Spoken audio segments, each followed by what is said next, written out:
Good afternoon, everyone. I'd like to call this meeting to order. The time now is 4:06.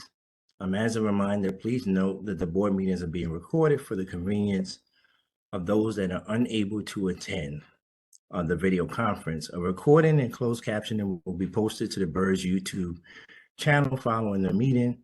Alex, can you please call the roll? Of course, Chair. Corinna Pollan. Here. Thank you. Phoebe Shade Arnold. Here. Thank you. Tazeen Azad. Good afternoon. Here. Thank you. Aaron Bogad. Chantel Cabrera. Janelle Chacon. Lily Chan. Present. Thank you. Marjorie Dienstag. Kari Edwards.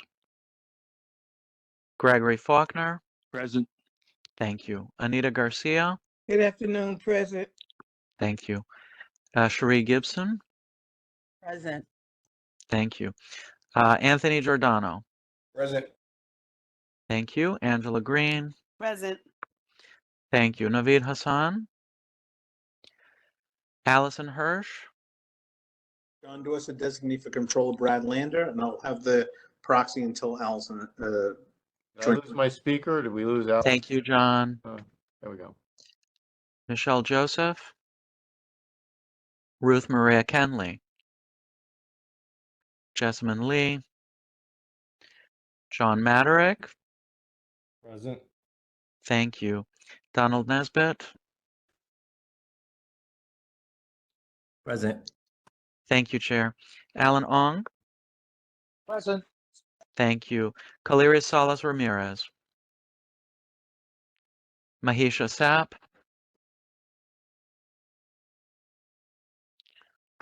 Mahisha Sapp.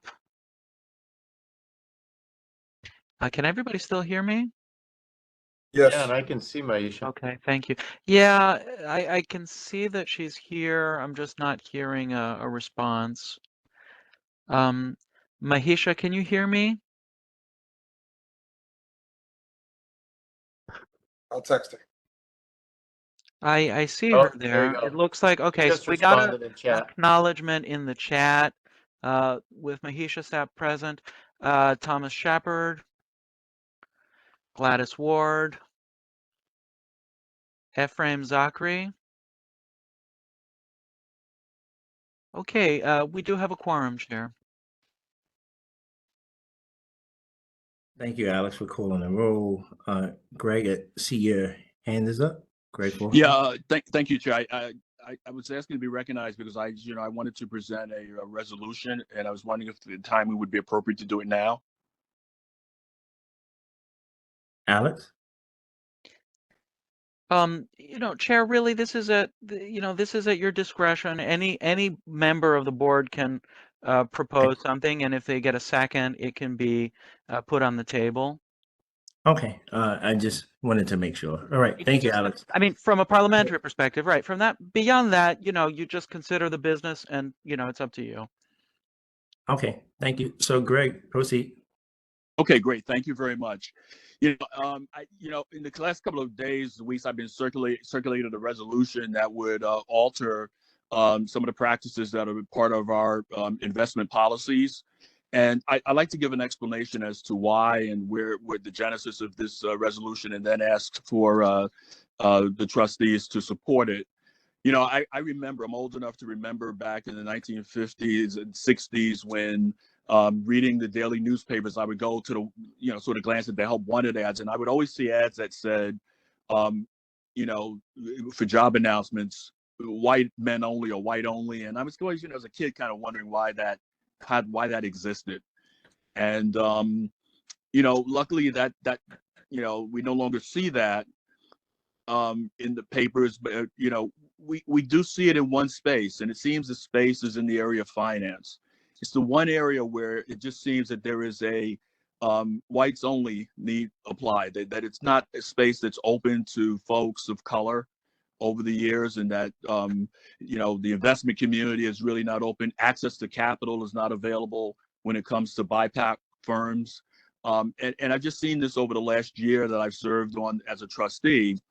And it really occurred to me that we need to do something to really create dramatic change and to create an opportunity for change.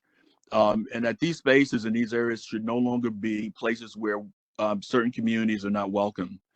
Access to capital seems to be the greatest deterrent to providing opportunities for business growth within the BIPOC community.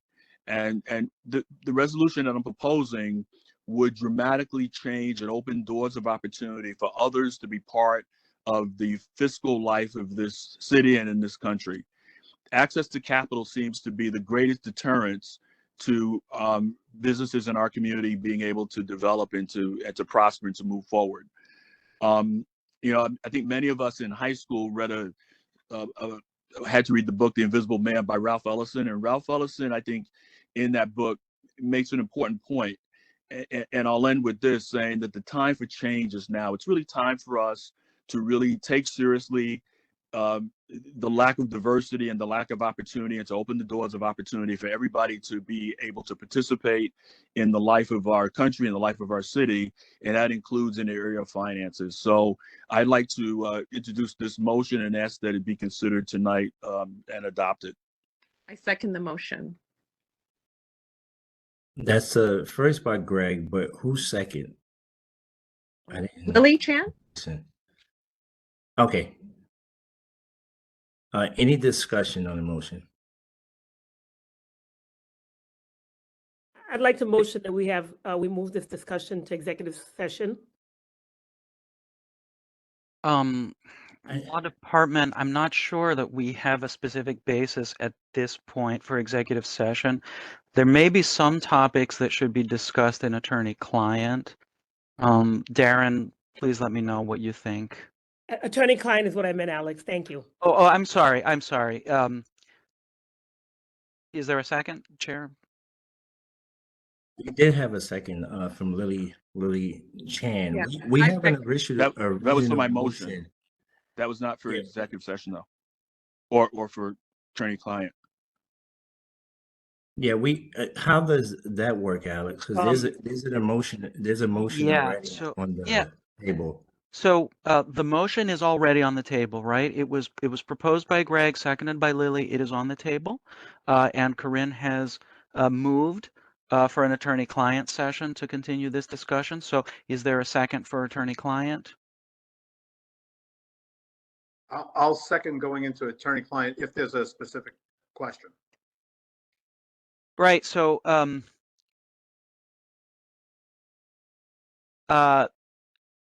Greg, I wonder if you can tell us a little bit more about what you are proposing, and then we can return to the attorney-client motion.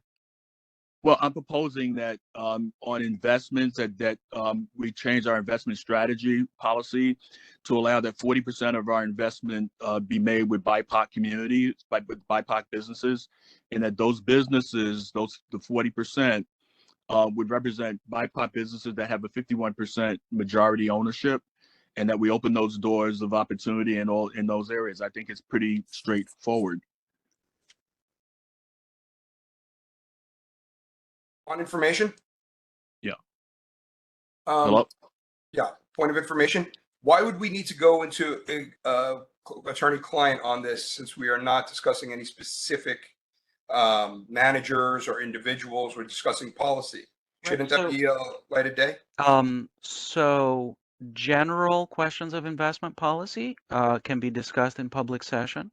I believe that Corinne Apollon called for attorney-client in order to ask for legal counsel. I mean, I'm open. I'm just curious. So generally, the board will call, a board member may call for an attorney-client session in order to request privileged legal counsel from the law department or from BERS counsel. Yes, because I believe that this requires further discussion and support in an attorney-client for this proposal.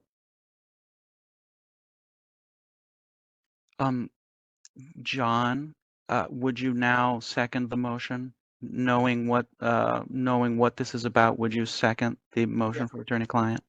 I don't see any harm in getting any guidance, so I'll second the motion. Chair, would you call for a vote? All those in favor of attorney-client session? Actually, Alex, we should call a roll here, right? That's Alex what we requested a roll normally call. do. Yes. You certainly can. You certainly can. If you would like me to, I'll do that right away. So can I Thank just for the record say Allison's about to sign on? So once she signs on, I'll turn. I'm here. I'm And here. I'm just Tom gonna switch my Shepard's computer also on. joined us. And shouldn't we have debate and discussion on moving to attorney-client, or are we done with that? Prior to a vote. And just before we answer that question, Kari's joined, Tom Shepard's joined, That's right. Allison's joined, for the record.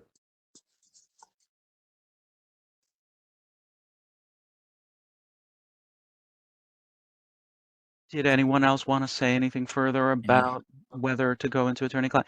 Chair, I think Anita Garcia would like to yes. speak. Yes, we need- I do. I couldn't find my raised hand. Is there a reason? Well, first of all, since at least 3 people just joined us, so maybe the motion needs to be made again, or Gregory to tell what he thinks should be Yeah. done before we vote on anything else. Let the rest of the members hear. Yes, I think that is fair. Greg, if you can actually just give us a summary, and then we go into the motion that's being made, the motion that Sure. was made to go into executive session.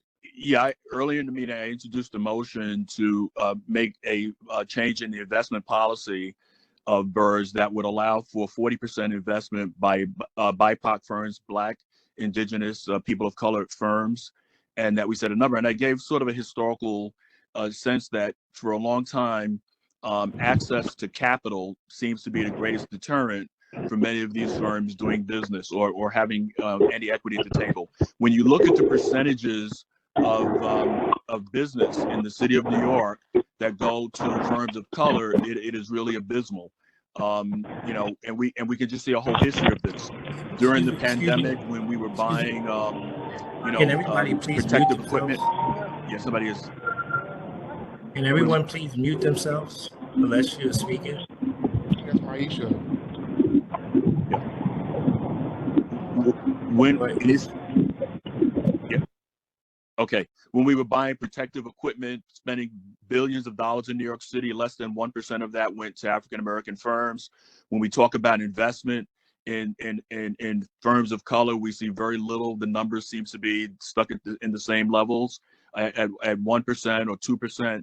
I know there's some discussion as whether we're setting the bar too high and whether this is something that can be accomplished. The city of Chicago adopted a similar resolution several years ago, and they're currently at 48% investment in the BIPOC community. And so I think if the city of Chicago and other cities that are adopting this can do this, then I think it's certainly accessible and something that the New York City can also do. My concern with going into client privilege is that I think that this needs to be a public conversation as much as possible. And that we not use that as a way to, if there are things that need to be discussed, I think those things ought to be discussed in the public, and so that everyone can hear, because it's just a concern that this would be a way to sort of diminish the importance of this resolution. So for those that just joined, that's Greg's summary, and Greg said about the public forum, because Corinne actually made a, if you want Corinne to go into what your motion was. I'd like to go to, I'm not opposed to this proposal and content. I think that there needs to be further discussion, and it's an attorney-client privilege to talk about how to do it and the legal ramifications, and creating the necessary due diligence. I'm the Chief Diversity Officer of New York City Public Schools, and I fully agree that we need to do better, and supportive of that. The reason to go into attorney-client privilege is to get the information that's necessary to talk about really the legal aspects of how to do this, and how to do the due diligence to get a law that is strong enough and has enforcement included in that. And I don't think that this does that. To the extent Corinne So- has legal questions, that can be answered by the law department. I would strongly advise moving into attorney-client session, and then once those questions are answered, debate can move back into the public session of the resolution. Could I ask a question on that though? So does the vote then determine? So once we hear that we're trying to get this done, those who are going to vote for it are going to vote for it. But the question, I guess, is by going into attorney-client privilege, and we hear the law department saying, okay, these are the mechanisms in which this can get done.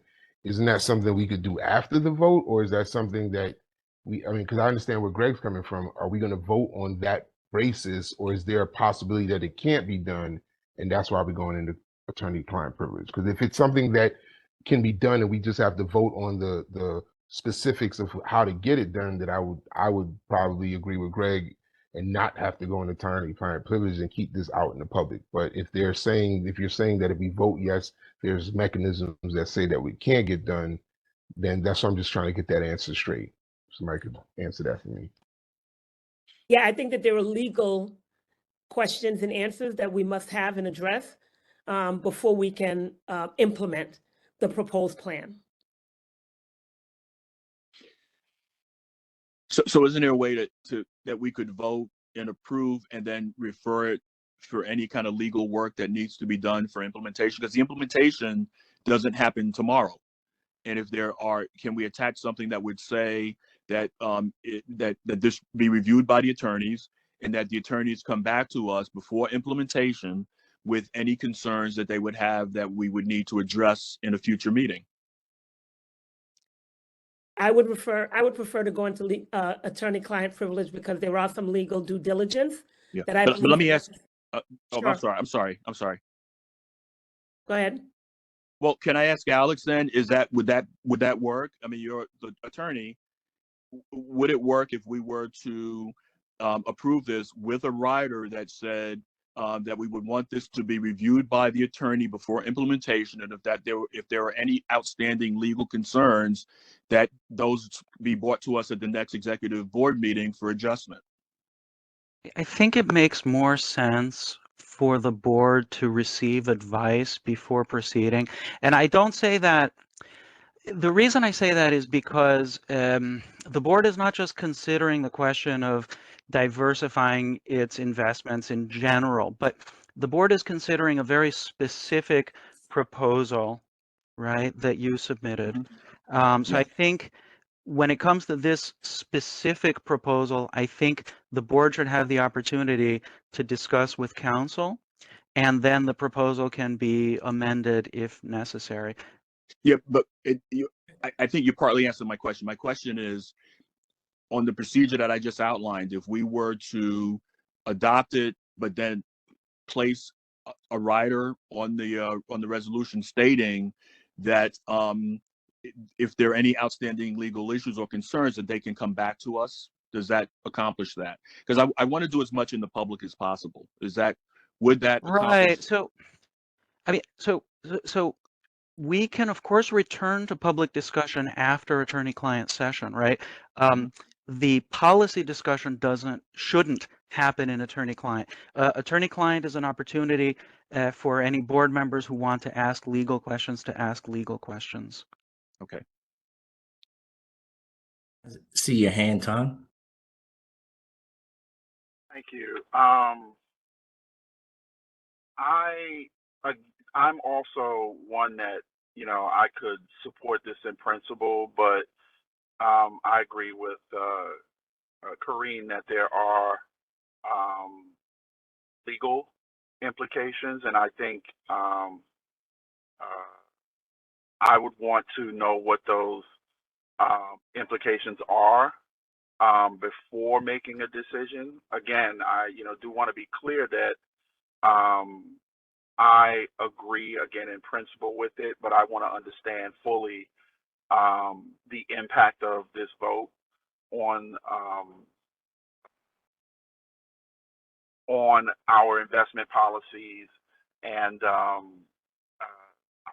would have no objection just dealing with an attorney-client session to answer those questions, and then coming back out and voting appropriately. Thank you.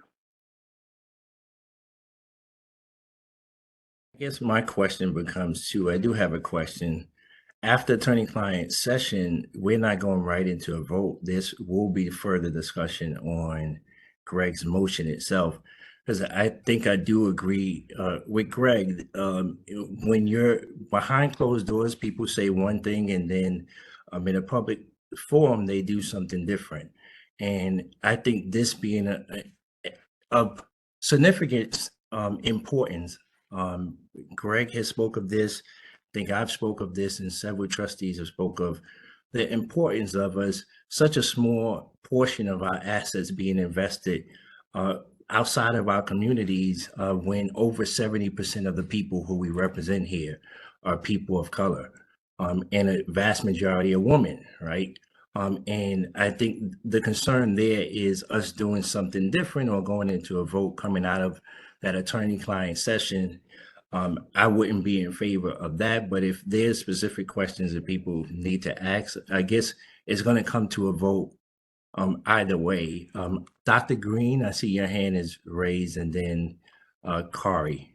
Thank you, Chair Nesbitt. I want to know, so I kind of agree with Greg. All we're voting on is to consider the proposal. We're voting to consider, sorry for my lighting, to consider the proposal.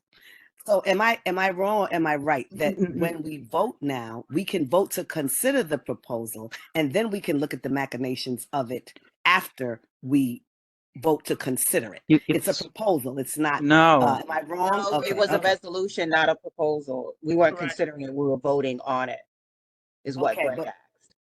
Okay, who's speaking? Because I can't see who's talking to me. This is Sheree.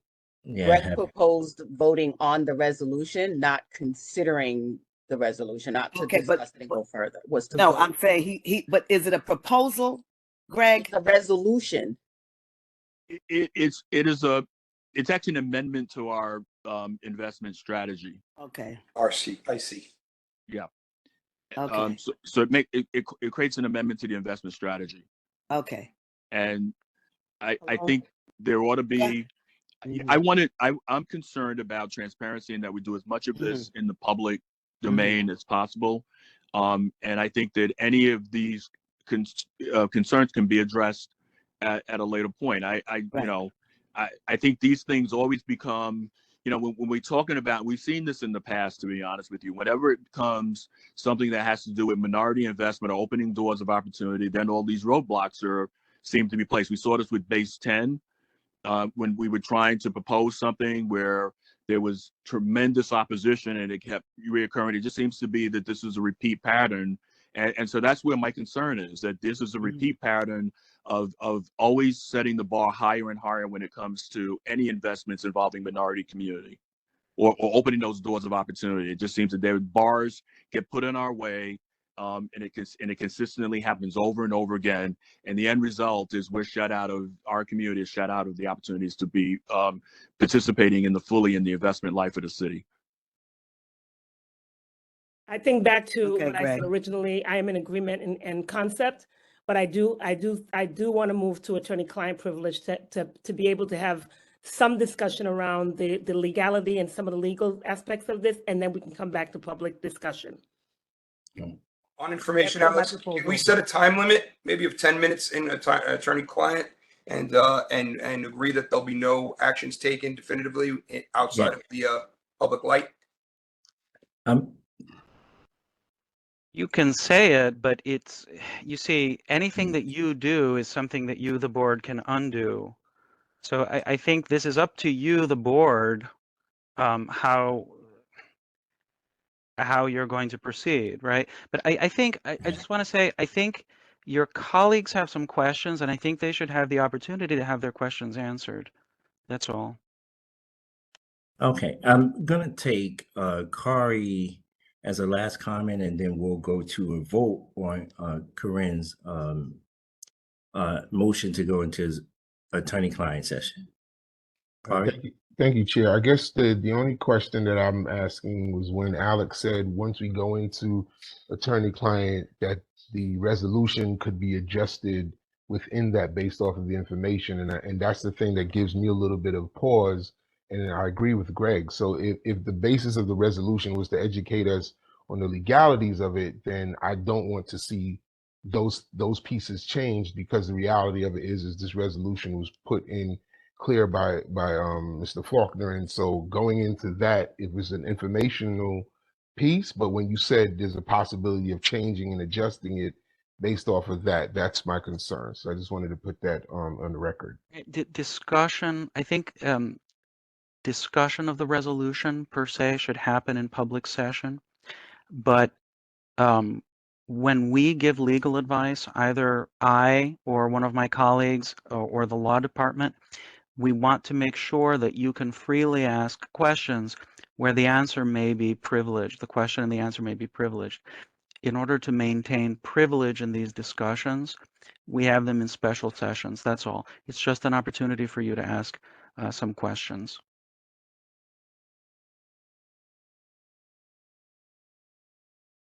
We can now go to a vote.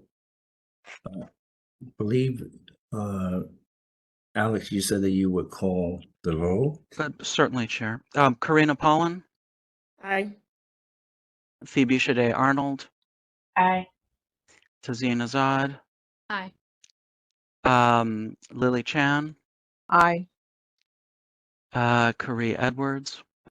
This is to go into attorney-client, or this is just? Yes, this is to go to attorney-client. Oh, no. Gregory Faulkner, No. Anita Garcia, No. Cherie Gibson, Yes. Anthony Giordano, No. Angela Green, No. Allison Hirsch, Yes. John Maderick, Opposed? Donald Nesbitt, Opposed? Alan Ong. No. I'm sorry, Alan, can you please repeat your answer? Sorry about that. Can you hear me? No. Yes, thank you. Mahisha Sapp. Mahisha Sapp. Mahisha, if you're having trouble with your mic again, maybe you can respond in the chat. Thank you. Thomas Shepard. For attorney-client session, yes. Thank you. Chair, I think that's everyone, and the motion is defeated because it doesn't have a vote from an employee representative. Okay, so now that we go into discussion on the original motion. Yes, Chair. I wonder if I wonder if the resolution, or at least the core part of it, can be read for the benefit of your colleagues, so everyone knows what they're voting on. That's fair. Greg? Okay, I have to pull it up. Give me a second.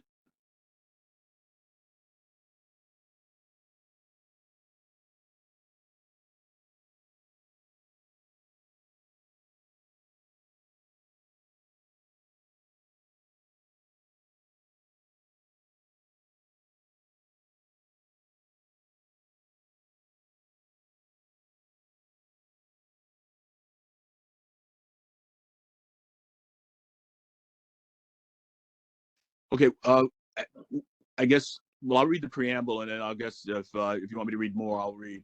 A resolution to amend the investment policy statement in relation to the use of Black, Indigenous, and people of color, BIPOC financial institutions for the Board of Education Retirement System. It's lengthy, so the resolution. The trustees shall be mandated to allocate no less than 40% of total dollar amount of the BERS fund under management towards investments through BIPOC asset managers. BIPOC financial institutions and BIPOC financial or professional service firms. Investment funds that do not fall under the BIPOC category shall aspire to reach a minimum of 20%, but shall strive to achieve the goal of 40% of funds received from BERS being allocated towards BIPOC investments. Is that sufficient? Can you at least describe the remainder of the resolution? Okay. The scope of BIPOC investments covered by this resolution shall include, but not be limited to, the following: investing assets of the BERS fund with BIPOC asset managers.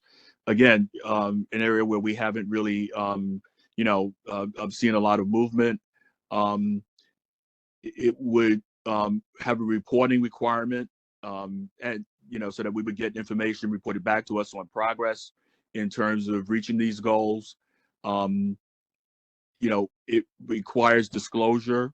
That we would be able to justify that this stuff, these things are necessary. The asset size: the firm should manage gross assets under management across all clients that are less than $2 billion. So it spells that out. I don't know if there's anything else or if there are questions.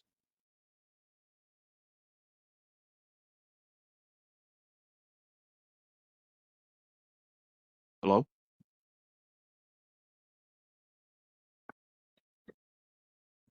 John has his hand up. John, I see your hand is up. John Matteridge. Hi, Greg. Yep.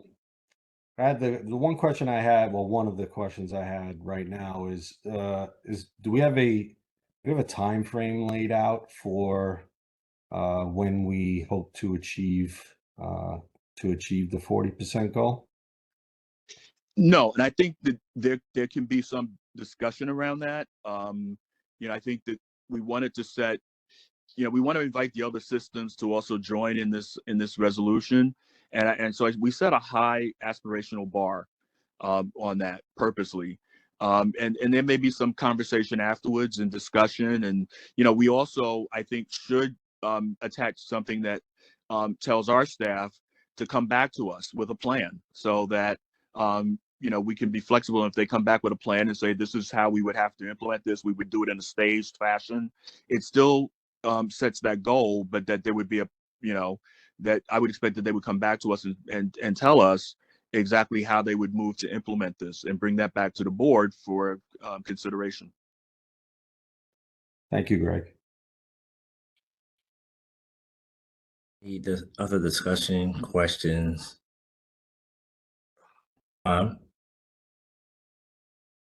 Thank you. I guess my issue, I have a couple of issues right now. One, I don't believe in snap decisions, never have been. And I do feel like we are being placed in a position to make one of those snap decisions, even if it is for something that I agree with in principle, right? My second issue is I still do not understand the legal ramifications. I do not understand the specifics in implementation. There's a lot I don't understand, and when we are talking about literally billions of dollars in members' money that we are investing, I need that clarity before I'm comfortable voting yes. So I just needed to just express my concern, not with what we are talking about in principle, but just the details of it. Thank you. If I may, we're having some side discussions. Again, I would, to the extent there are legal questions that need to be answered, I would strongly advise going into attorney-client session. I've also been informed by others in my office that the open meetings law doesn't apply to attorney-client session. So technically, if members of the Board of Trustees are seeking legal advice, the board can go into attorney-client session absent a vote of the You're right. trustees. So I would advise moving into attorney-client session. So specifically legal questions that are subject to privilege and not subject to public disclosure can be asked and answered by the attorneys on this call that, you know, represent the Board of Trustees that's being asked to act on this particular resolution. That's also my understanding. Thank you.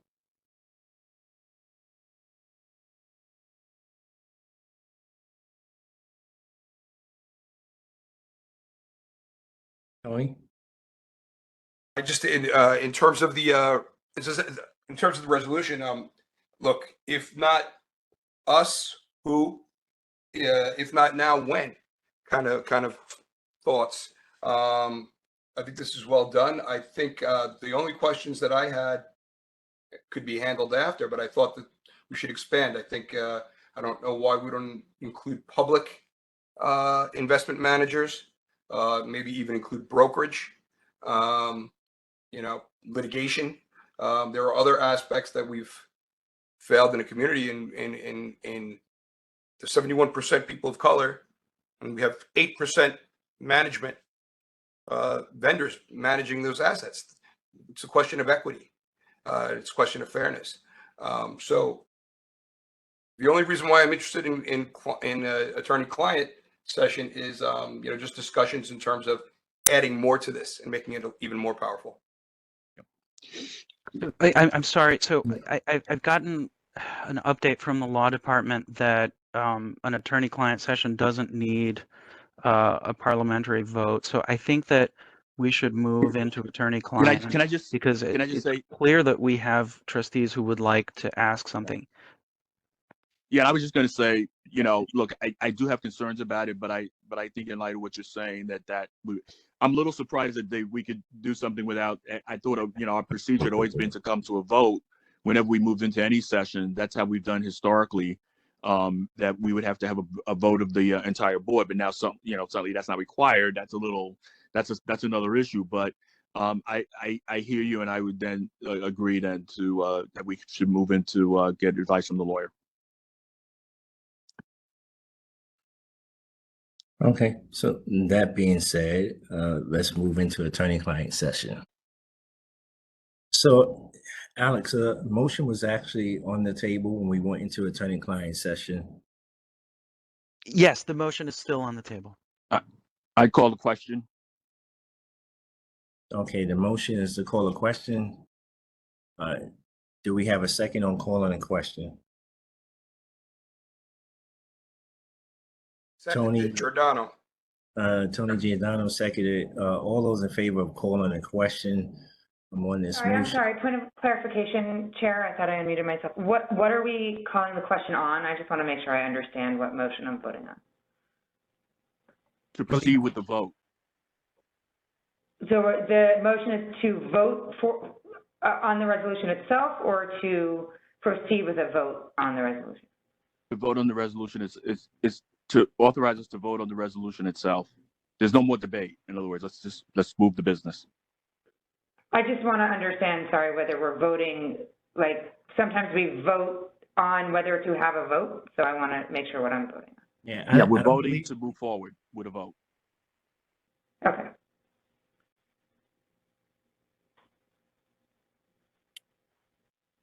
Does that answer your question, Allison? I think so. Thank you. Okay. All those in favor of ending debate, please indicate by sound of. Please let us know that you're in favor. In favor. In favor. Donald Nesbitt. Tony Giordano, aye. Aye, Any- Angela Green. Any opposed? Aye, Allison. Cherie Gibson. Any other opposed? Any abstentions? The motion carries to end debate. And now to the vote on Greg's motion. I guess we go to the motion now, right, Alex? Yep. Yes, Chair. Okay. All those in favor of Greg's Can we do a motion? roll call? Chair, just let me know. All right, Alex, proceed. Corinna Pollan, You're muted, Corinne. Oppose. thank you. Phoebe Shade Arnold,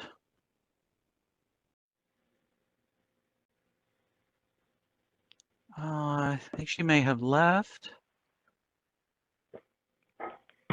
Tazeen Azad, I see has left. Lily Chan,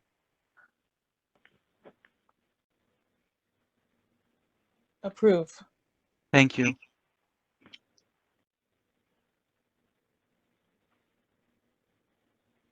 Curry Edwards,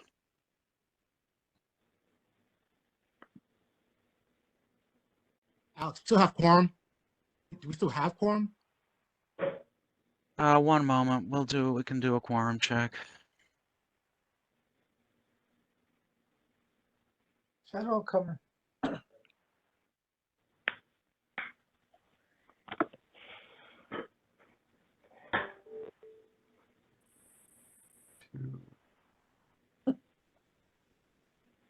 Five, six, seven. I think we have 15 at least. And Kari's here. Yeah. He's on the participant list. Yeah, we have Muted. quorum. Yeah, I'm sorry, I'm here. Curry, can I have your vote, please, on the motion Wait a minute, itself? Alex? Yes, hi. Hi, this is Lily. I want to understand, what is the story with the open for litigation? I just don't understand that last point. Like, are we exposed or are we not exposed? Like, Okay, do we not think? So Then I'll do we want to abstain. go back into No. attorney-client, or because this is an open meeting and this is, posted on YouTube, it's not an appropriate forum for legal counsel.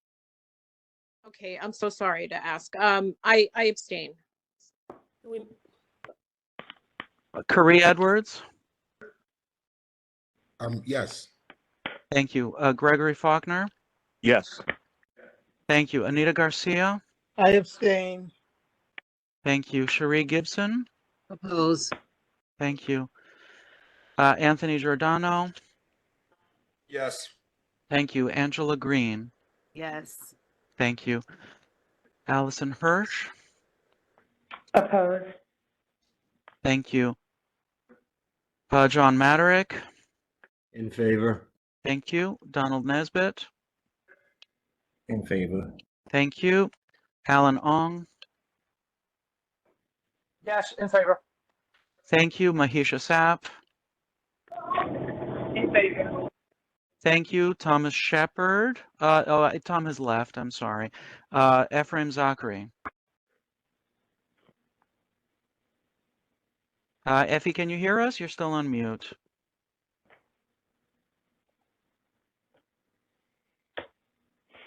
Effie's here, but he's muted. Effie, can you hear us?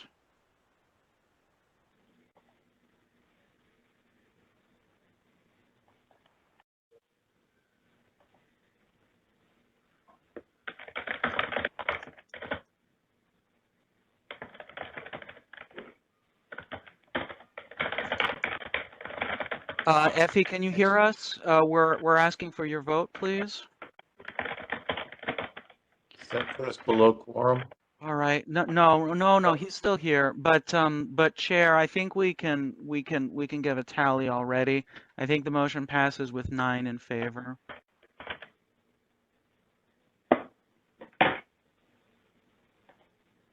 Sorry, the Okay. count I had was 8 in favor? One moment.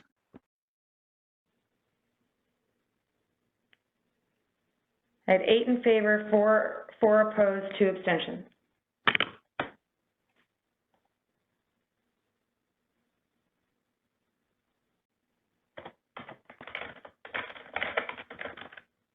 Alex, you didn't call my name. It's Marjorie Dinstag. Hi, I didn't know you were here. I'm so sorry. When did you arrive, please? About 4:20. Okay, got it. Thank you very much. May I have your vote, please? Yes. Thank you.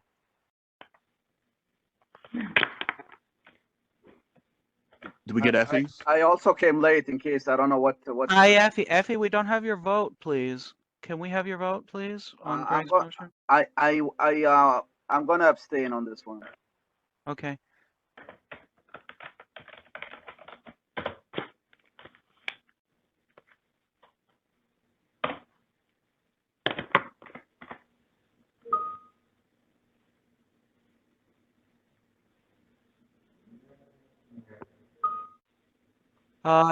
Okay, so I think, yes, I'm seeing 9 in favor, so I think, Allison, you were right. 2 against and 3 abstentions. Point of information, Mr. Chair. Sorry, I had 4 against, Alex. Okay, And that adds up to 15. I've got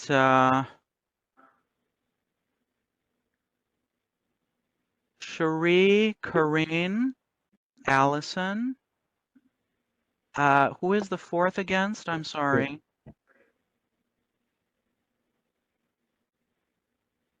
If you voted against and I didn't call your name, would you be so kind as to let me know, please? I've got voting against, I've got Corinne, Cherie, and Allison. If you voted against and I didn't call your name, I might have counted wrong. could you please let me know? I might have it wrong.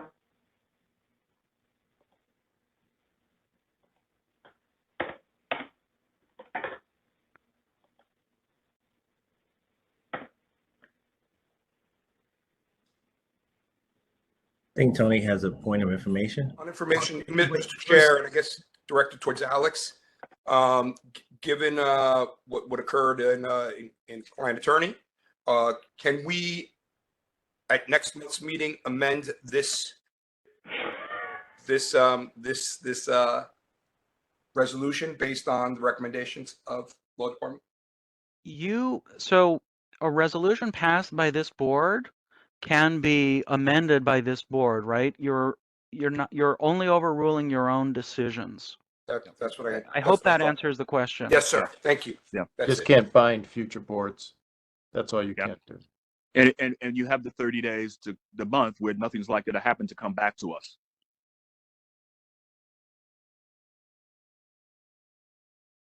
So Alex, did we do a final tally? So Chair, what I have is 9 in favor, 3 against, and 3 abstentions. Okay, so the motion carries. Yes, Chair. Right, motion carries. I guess we'll go to the agenda now.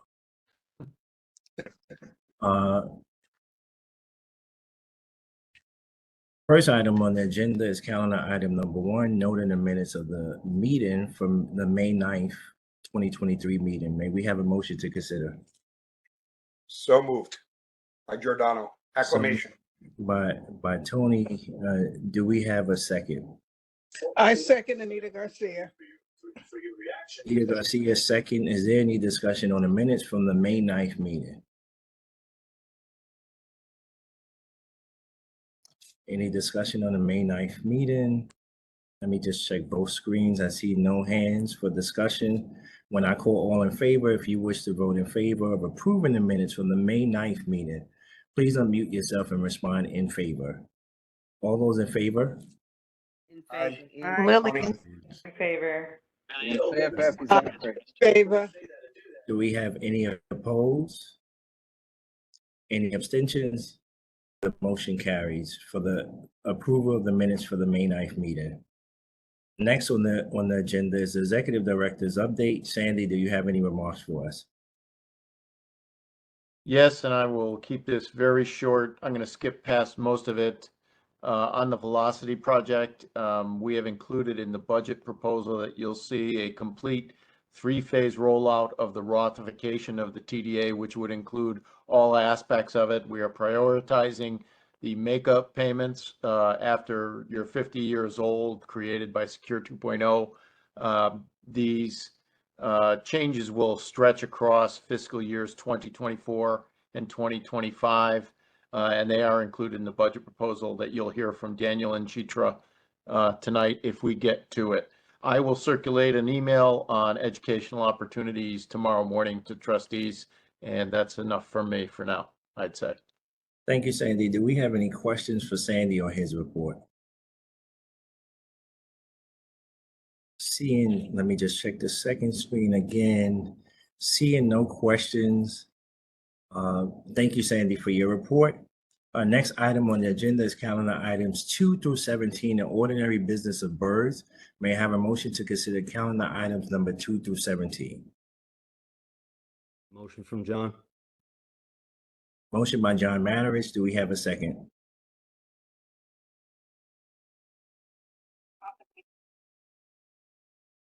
Effie, is that you with a second? I believe so. I saw you on mute. Effie, Zachary with a second. I second. Yes, thank you, Effie. Alex, can you please give us, tell us about the ordinary business of BERS? These are the retirements, death benefits, and refunds processed since the last meeting of this board. Thank you, Alex. We now have a we can now have a vote on these items. All those in favor of approving calendar items 2 through 17, please indicate your approval.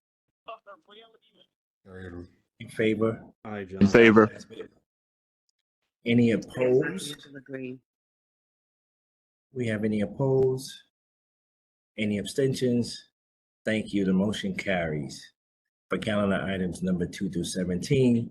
The next item on the agenda requires attorney-client session. May we have a motion to enter into attorney-client session? So moved. I didn't think we needed those. As well, I think that someone should ask, right? But we don't need to take a vote. So I think we can proceed to the attorney-client Okay, session. so let's proceed to attorney-client session. All right, so I'm gonna end the, I'll stop the recording, I'll end the meeting